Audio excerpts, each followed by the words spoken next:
welcome into your Cardinals locker room draft special. Let's take you into the Cardinals war room for a very special phone call.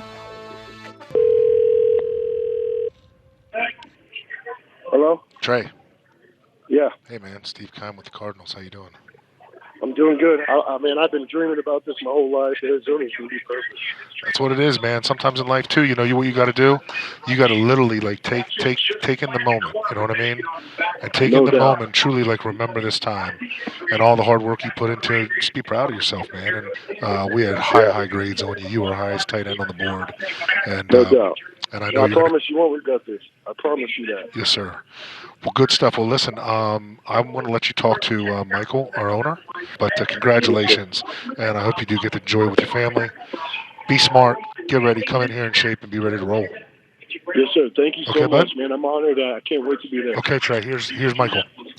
Trey, Michael Bidwell, congratulations and welcome to the Cardinals. No, man, thank you so much, man. I'm just, God dang, man, I'm so excited. This is awesome. I just trained in Arizona there at Exos, and I fell in love with the place. I love it, man. I love Phoenix. I love everything about it. So awesome. I'm just thrilled as hell. Awesome. Well, here's Coach Kingsbury. Trey. Coach, how you doing? Hey, man, great. Man, hey, thank you so much. I'm so thrilled. I'm honored, and I promise you won't regret this. Dude, we are thrilled. We did not think we'd have any chance to get you right now, and you're a tremendous talent. What we do, as you know, I think fits you perfectly, and there's not a better guy in the league to learn from than Zach Ertz. So, man, I'm thrilled. I'm thrilled. He's such a great player. He's been such a great pro, and I'm just excited as hell to learn behind him. Well, we're excited to get you, man. So get ready to play. There ain't no red shirt, all right? I'm ready, man. Hey, I'm coming in ready to roll, man. I love Arizona. I just trained there in Phoenix. Oh, it's the best. Man, hey, so you got drafted. I fell in love with that damn place. You got drafted to football paradise, man. Trust me. Let's go, baby. You can't beat it out out here. Thank you so much. Of course. Congrats, man. Y'all have fun. Yes, sir. All Thank right. you so much, care. Coach. Excited Bye. to see you. Yep, see it.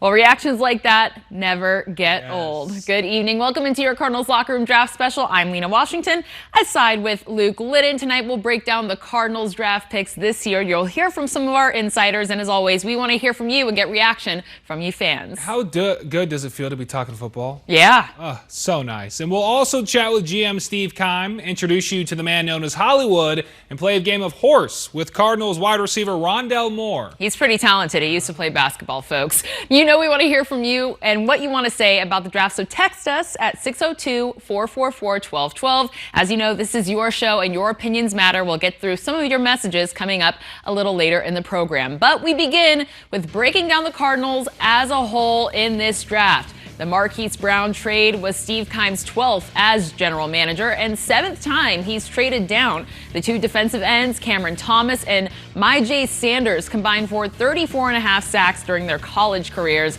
And second-round draft pick Trey McBride, you were just introduced to him. He's the first John Mackey Award winner as the nation's top tight end to ever be drafted by the Cardinals.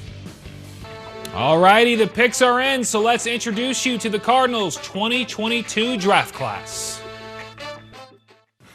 The first round was an exciting one for Cards fans, don't you think? Hollywood coming to AZ. The Cards trading for the speedster and former Raven wideout Marquise Brown, and he is thrilled to be in the Valley. Very excited. Very happy about it. I'm looking forward to it. I always wanted it to be here.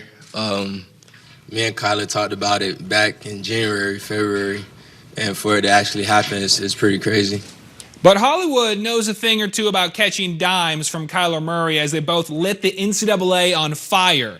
The tape here doesn't lie, does it? These two were electric and essentially a highlight reel every time they took the field. This right here, just a sneak peek as to what's coming to State Farm Stadium in the years ahead, and clearly, the numbers back it up. Courtesy of Kyler, Brown racked up 75 grabs for more than 1,300 yards and 10 touchdowns. Not to mention, a lot of them were huge chunk gains with more than 20 receptions tallying 40-plus yards a grab. And it's funny how life works, right? Just 3 years later, these two now reunited at the highest level where they get to utilize their one-of-a-kind chemistry. College, you go through more with your quarterback than in the NFL. So me and Kyler, we got in together. Neither one of us started. So we worked together on the B squad, beating the starting defense at Oklahoma to all the way to both of us playing. And we've been doing it together the whole time we were there. So I'm excited. But I tell you what, that's just the tip of the iceberg, ladies and gentlemen, as the Cardinals went a few different directions throughout the entirety of the draft. So now, let's meet the other new guys who are moving down here to the Valley of the Sun. First up in the second round, Arizona surprisingly went with the tight end position, selecting Trey McBride out of Colorado State, 55th overall.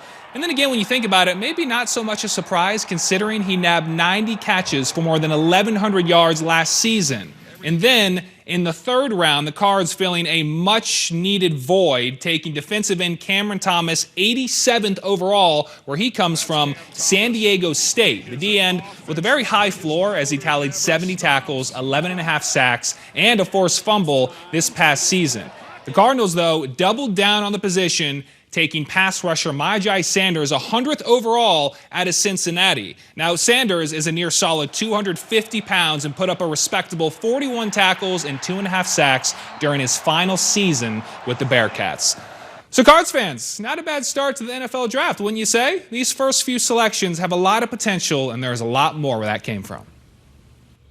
Rounding out the rest of the draft in round 6, the Cards selected USC running back Keontae Ingram at pick 201. Ingram, a transfer from Texas, rushed for more than 900 yards with 5 touchdowns for the Trojans. And then just a few picks later, the Cards addressed their offensive line, taking Virginia Tech guard Lecitus Smith. Smith played 10 games at left guard for the Hokies and allowed only 2 sacks. Kyler Murray loved that. Smith is a big boy at 6'3", 314 pounds. And since the draft was held in Vegas, let's see if 3 number 7s will deal the Cards a winning hand. At pick 244, they took cornerback Christian Matthew from Valdosta State and was tied for 5th in the nation in pass breakups in 2021. At pick 256, they got another edge rusher and Jesse Luketa from Penn State. Luketa moved from linebacker to edge this past season, enjoying career highs with 61 tackles and 8.5 tackles for loss. And with their final pick of the draft, they added another offensive lineman, taking Oklahoma left guard Marquise Hayes.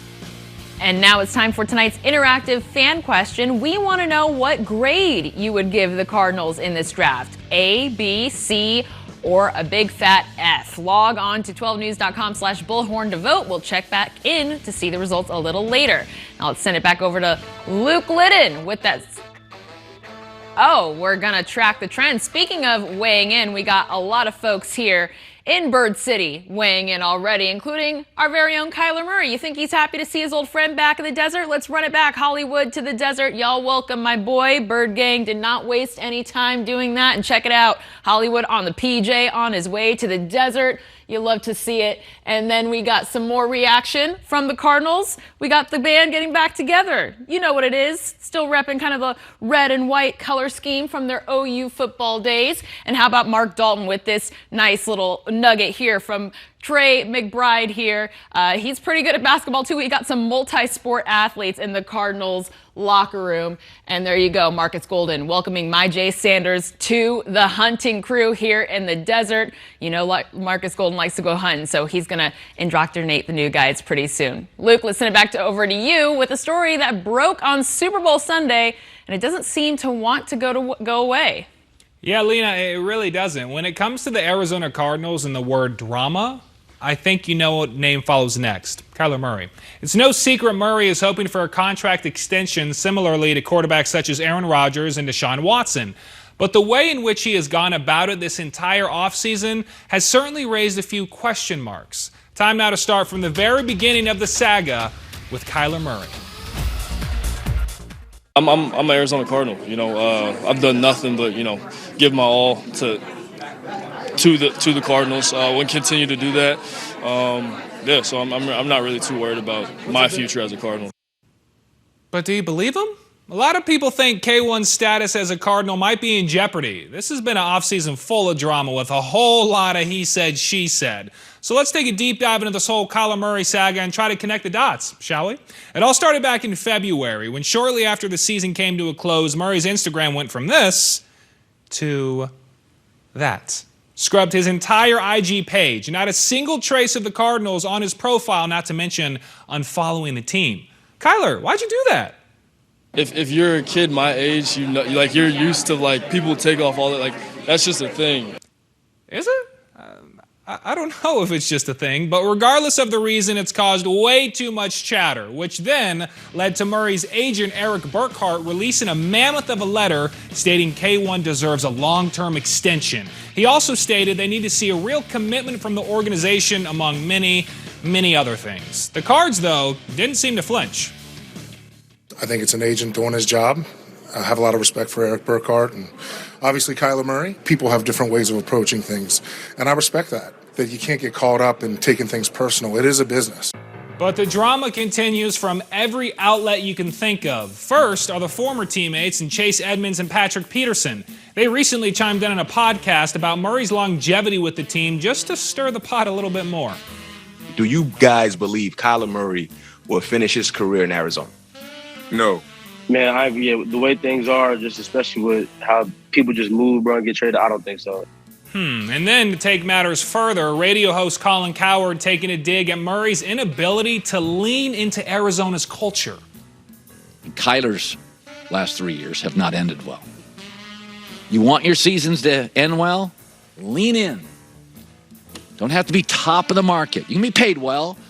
Got to be coached hard. Got to be barked at. Okay, but I think what's key here, the outside noise, is exactly that. From the outside and not within the organization. Because when you hear the Cardinals talk, it's a completely different narrative. There's been a lot of speculation out there about the possibility of you guys trading Kyler. Can you rule that out? Zero chance. Every other player that's been a third-year quarterback has been done in the middle of the summer to late summer, and it's no different for us. We love him. The guys continue to improve. He's made us a better football team, so we're really excited about his future. So after all that, which side do you believe more? Piece of advice, don't buy into all the hoopla and let the process play out. They always say good things come to those who wait, and in this case, we're talking a long-term franchise quarterback with the potential to take this franchise to places it's never been before.